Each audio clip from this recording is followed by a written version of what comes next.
अंबानी का जियो और एयरटेल कोई आपस में कंपटीशन नहीं है, बल्कि हमको जबरदस्ती लड़के दिखाते नहीं तो इंडिया के अंदर बैन हो जाएंगे।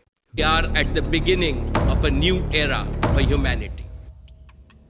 Jio be the first company to transform an entire nation. और रियलिटी के अंदर जियो और एयरटेल का सबसे बड़ा दुश्मन न हमारी खुद की इंडियन गवर्नमेंट है। हमारे बीएसएनएल ने 4G टेक्नोलॉजी विकसित कर ली है। Satellite internet has faster connection, the kind of quality of voice and data which the user will get based on the satellite internet services.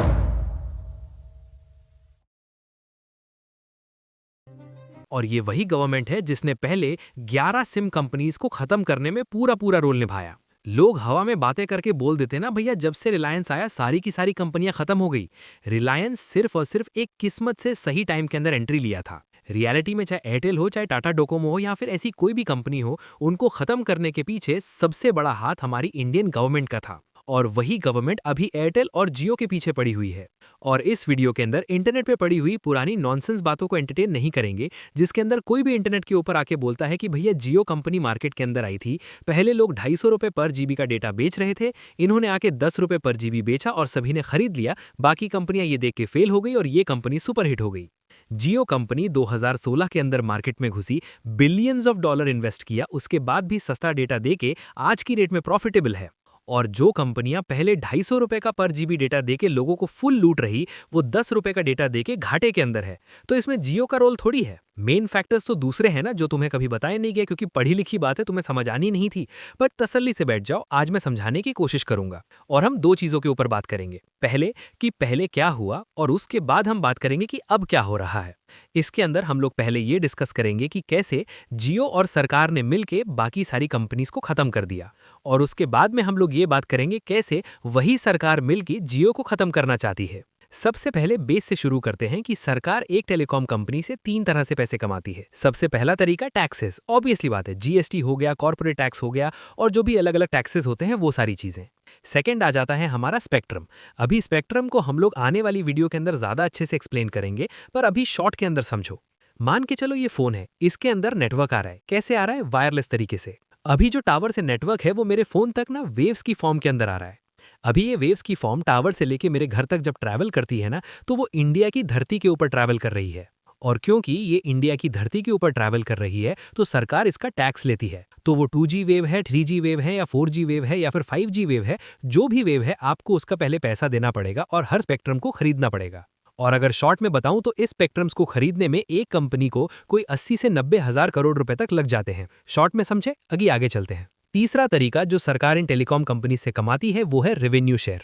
2003 के आसपास गवर्नमेंट ने आके बोला था कि यार एक काम करना, 2 तरीकों से तो हम लोग तुम्हें लूट ही रहे हैं, हमें तीसरा तरीका और दे दो कि भैया जो भी तुम लोग पैसा कमाओगे ना, हम लोग उसके अंदर रेवेन्यू शेयर लेंगे। कंपनीज ने बोला ठीक है भैया, हम लोग को एसएमएस से पैसा कमाते हैं, आपको रेवेन्यू शेयर दे दिया करेंगे। और 7-8 साल ये सारा प्रोसेस चला भी। फिर 4-5 सालों बाद गवर्नमेंट ने टेलीकॉम कंपनीज को आके बोला कि यार आप लोग 2 ही तरीके से पैसे कमा रहे हो, आप लोग मुझे कॉल का भी पैसा दे रहे हो, आप लोग मुझे एसएमएस का भी पैसा दे रहे हो, और इंटरनेट का पैसा कौन देगा? और इंटरनेट का भी छोड़ो, आप लोग जितना भी पैसा कमा रहे हो एक कंपनी के अंडर, वो सारा पैसा दो। आप लोग अपनी कंपनी के पैसे से किसी को लोन दो, कोई भी लैंड बेचो, चाहे चाय बेचो, आप लोग, आपकी कंपनी में हो रहा है, मुझे पैसा चाहिए। हम लोग रेवेन्यू शेयर के ऊपर ऑपरेट कर रहे हैं, तो भैया कंपनी के अंदर मेरा हिस्सा बनता है, क्यों नहीं दे रहे हो? और टेलीकॉम कंपनीज ने बोला कि भैया हमने पहले डिसाइड कर लिया था कि कॉल और एसएमएस का पैसा देंगे, अब सारी चीजों में पैसा क्यों मांग रहे हो? फिर ये मुद्दा चला गया सुप्रीम कोर्ट के अंदर, और 1 डेकेड तक फाइट चली। 2015 के अंदर सुप्रीम कोर्ट ने जजमेंट दी कि भैया जितना भी पैसा कॉल, एसएमएस और इंटरनेट से दिया जा रहा है, वो सारा का सारा पैसा कंपनीज को देना पड़ेगा। बट इन तीनों चीजों के अलावा आप लोग चाहे चाय बेच रहे हो, चाहे लैंड बेच रहे हो, या कोई और चीज भी बेच रहे हो, आपको उसका पैसा देने की कोई जरूरत नहीं है। और ये सारा पैसा आपको 2015 बाद से देना नहीं शुरू करना है। चाहे एयरटेल हो, चाहे जियो हो, चाहे आइडिया हो, ये सारी कंपनीज को ना पहले से पैसा देना शुरू करना है। आपने 2003, 4, 5, 6, 7, 8 से लेकर 15 तक आज तक जितना भी पैसा इकट्ठा हुआ सभी को देना है।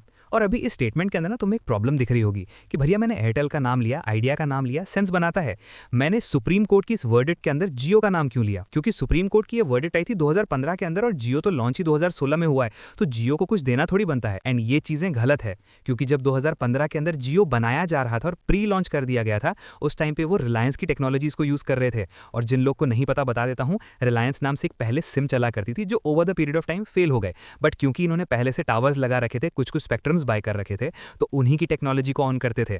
अब जो उन्हीं की टेक्नोलॉजी का बकाया था वो भी देना पड़ेगा। और सिर्फ इसी वजह से ना 2015 के अंदर लॉन्च होने से पहले जियो को 24,000 करोड़ रुपए फाइन देना पड़ा था गवर्नमेंट को। बट ये नंबर जियो का फिर भी छोटा था, क्योंकि एयरटेल को फाइन देना पड़ा था 65,000 करोड़ रुपए का। और ये फाइन की वजह से जो वोडाफोन आइडिया के ऊपर लोन हो गया था वो हो गया था 75,000 करोड़ रुपीस का, वो भी 2015 के अंदर। हाँ, उस टाइम पे वोडाफोन और आइडिया सेपरेटली वर्क करती थी, पर अभी वो मर्ज हो चुकी है। तो इस वीडियो के अंदर मैं उनके जितने भी यूजर रेवेन्यू या फिर लॉसेस दिखाऊंगा वो मर्ज करके दिखाऊंगा। और अभी जब इतना बिजनेस एंड पार्टनर्स की बात कर ही रहे हैं, तो वीडियो में आगे बढ़ने से पहले बात कर लेते हैं ओडू की। किसी भी बिजनेस को आगे बढ़ाने के लिए ना सही पार्टनर बहुत जरूरी होता है। जैसे अगर मान लो कि आपका एक कैफे बिजनेस है, तो एक दुकान से उसको एक ब्रांड बनाने के लिए आपको क्या करना होगा? क्या अच्छा खाना बना के बेचोगे? अच्छा खाना तो हर गली में 4 लोग बना रहे हैं, आपको आपके ब्रांड के अंदर टैग को ऐड करना होगा। जैसे आज की डेट में आप लोग मैकडी, केएफसी कहीं पे भी खाना खाने चले जाओ, तो आपको ऐसे स्क्रीन्स मिलेगी जिनको कियोस्क बोलते हैं, जिससे आप लोग नॉर्मली जाके खाने को ऑर्डर कर सकते हो। या फिर टेबल्स के ऊपर ऐसे क्यूआर कोड मिल जाते हैं, जिससे कोई भी कस्टमर जाके क्यूआर कोड को स्कैन करके खाना ऑर्डर कर सकते हो।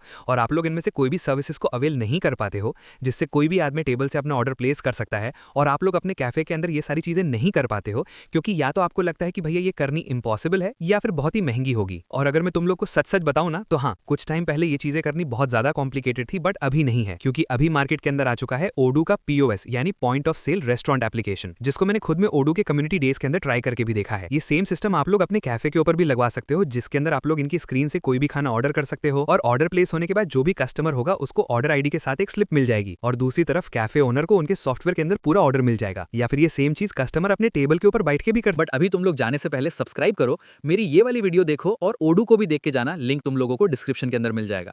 मैं तुम्हें मिलता हूँ अगली वीडियो में, तब तक के लिए बाय।